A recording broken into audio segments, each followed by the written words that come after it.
नागपूरच्या गिट्टी खदान परिसरातून बेपत्ता झालेल्या 14 वर्षीय अथर्व दिलीप नानोरे या शाळकरी मुलाची निर्घृण हत्या झाल्याचे उघडकीस आले असून गुन्हे शाखेने या प्रकरणी 3 आरोपींना अटक केली आहे।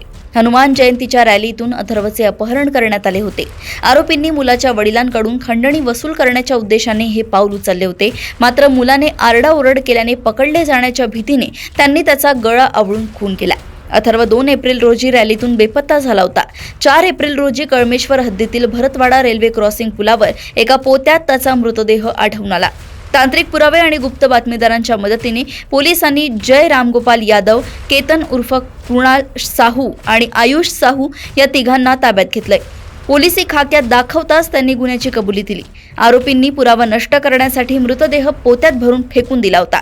पोलीस आयुक्त डॉक्टर रवींद्र कुमार सिंघल यांच्या मार्गदर्शनाखाली गुन्हे शाखा आणि गिट्टी खदान पोलिसांनी ही संवेदनशील कारवाई अवघ्या काही तासात पूर्ण केली आहे।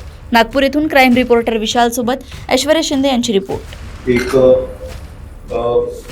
मर्डरच्या एक खुनाच्या केस दाखल झालेल्या आहे आपल्या गिट्टी खदान पोलीस स्टेशनची हद्दीमध्ये पोलीस स्टेशनमध्ये आणि त्याच्यात एक मुलगा 14 वर्षाचा होता अथर्व म्हणून त्याचा खून झालेला आहे आणि फार सेन्सिटिव्ह इश्यू होता।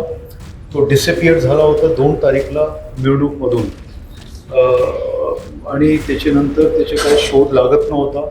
शेवटी जिथे तो दिसला होता ते आम्हाला फुटेज मिळाले होते आणि फुटेजमधून त्याच्यानंतर म्हणजे कोणासोबत तो गेला आणि काय झालेल्यानंतर आम्ही भरपूर शोधला तिथे त्या दिवशी रात्री आणि पुढच्या दिवशीही आणि ते काय शोध लागत नव्हता। शेवटी मग त्याच्यानंतर आपण ड्रोन वगैरे बाकीचे जे फुटेज घेतले, आतमध्ये जाऊन बघितलं कारण समोरच एक जंगलसारखं आहे, तिथे पण आमची टीम सगळी लागलेली होती परंतु काही शोध लागत नव्हता आणि त्याच्यानंतर काही एजिटेशन पण झालं होतं।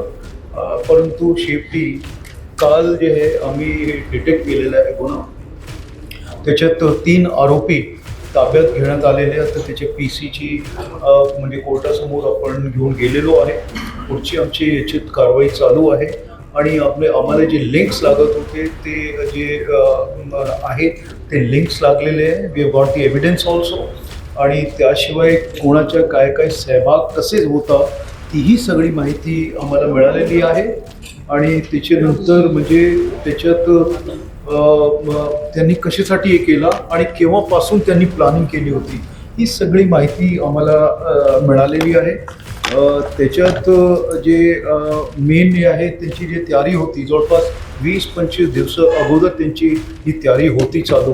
हे आज त्यांच्याशी इंटरोगेशन करताना आम्हाला ही माहिती मिळालेली आहे आणि जो मृतक आहे मुलगा तिची म्हणजे ओळख होती, त्याचा मित्र होता जय म्हणून जे आहे त्याच्याशी मैत्री होती त्याची आणि त्यांना तो व्यवस्थित ओळखत होता आणि जो शेवटचा जो पॉईंट आहे तिथून तो त्याच्यासोबतच गेला आहे कारण त्याचे मागे काही मुले होते ते पण आम्हाला सापडलेलं आहे। म्हणजे last seen is visible clearly that with whom that child is gone आणि नंतर मग त्याच्यानंतर ते काही खून कारवाई झालेली आहे ती सगळी डिटेक्ट झालेली आहे। आमची जे क्राईम ब्रांच आहे, आमचे झोनल ऑफिसर्स आहे, जॉईंट CP आणि सगळे वरिष्ठ अधिकारी याच्यात होते लागलेले की हे लवकरात लवकर डिटेक्ट झाला पाहिजे।